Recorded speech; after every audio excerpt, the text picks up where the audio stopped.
خذ من اموالهم صدقة تطهرهم وتزكيهم نحمده ونصلي علی رسولہ الکریم، اما بعد۔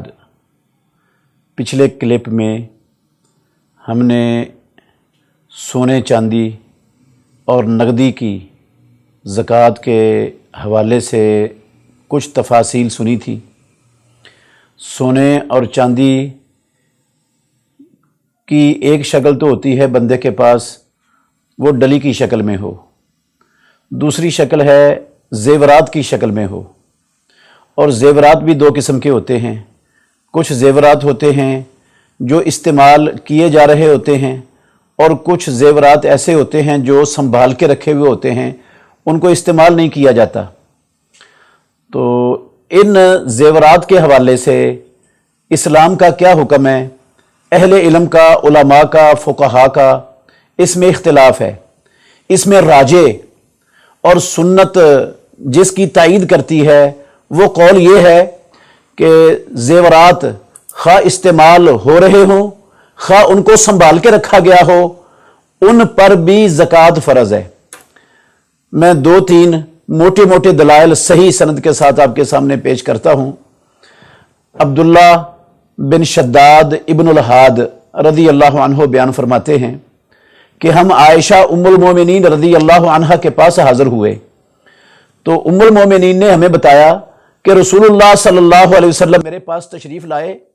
آپ صلی اللہ علیہ وسلم نے میرے ہاتھ میں موٹی موٹی انگوٹھیاں دیکھیں تو رسول اللہ صلی اللہ علیہ وسلم نے فرمایا اتؤدین زکاتہن، اے عائشہ کیا تم ان کی زکوٰۃ ادا کرتی ہو؟ تو ام المومنین عائشہ صدیقہ رضی اللہ عنہ نے کہا نہیں، میں ان کی زکوٰۃ ادا نہیں کرتی ہوں۔ تو رسول مکرم صلی اللہ علیہ وسلم نے فرمایا ہیا حسبک من النار، یہ تجھے آگ میں لے جانے کے لیے کافی ہیں۔ یہ سنن ابو داود میں 1365 نمبر حدیث ہے، سنن ابو داود میں صحیح سند کے ساتھ حدیث ہے۔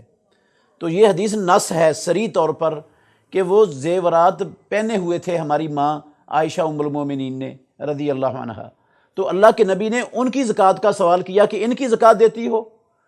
تو یہ دلیل ہے اس بات کی کہ زیورات جو استعمال ہو رہے ہوں، پہنے ہوئے ہوں، ان پر بھی زکوٰۃ دینی لازم ہے، فرض ہے۔ ہر سال اگر وہ زیورات نصاب کو پہنچتے ہیں تو ہر سال ان میں سے زکوٰۃ ادا کرنی فرض ہے۔ دوسری دلیل عمر بن شعیب بیان کرتے ہیں اپنے باپ شعیب سے، وہ بیان کرتے ہیں اپنے دادا عبداللہ بن عمر بن عاص رضی اللہ عنہما سے، کہتے ہیں کہ رسول اللہ صلی اللہ علیہ وسلم کے پاس ایک خاتون حاضر ہوئی، اس کے ساتھ اس کی بیٹی بھی تھی جس کے ہاتھ میں موٹے موٹے سونے کے 2 کنگن تھے۔ رسول مکرم صلی اللہ علیہ وسلم نے اس خاتون سے پوچھا کیا تم اس کی زکوٰۃ ادا کرتی ہو؟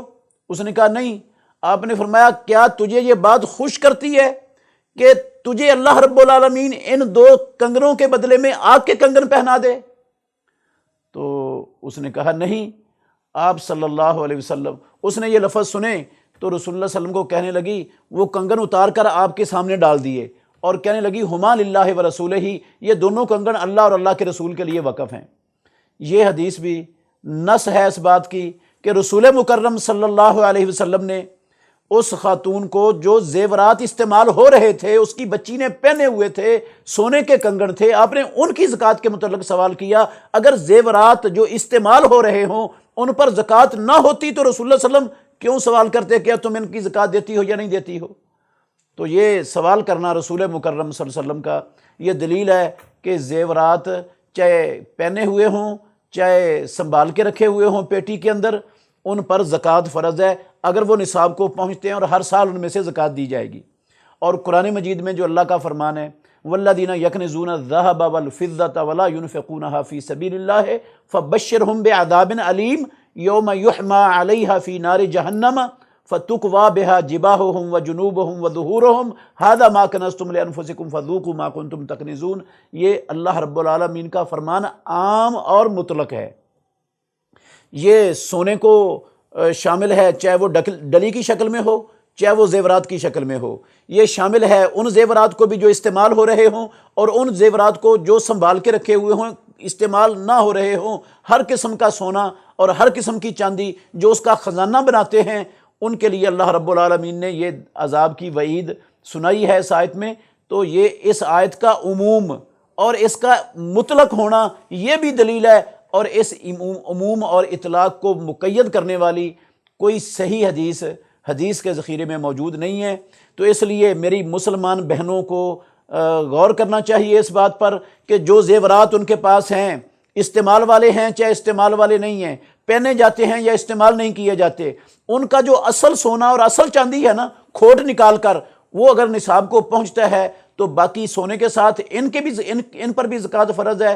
اگر نصاب کو نہیں پہنچتے تو پھر جو ہے نا وہ زکوٰۃ فرض نہیں ہے۔ اللہ تعالی ہم سب کو سمجھنے کی اور عمل کرنے کی توفیق عطا فرمائے۔ بہترین صدقہ جاریہ حاصل کرنے کے لیے اس ویڈیو کو لائک، کمنٹ اور شیئر کرنا مت بھولیں۔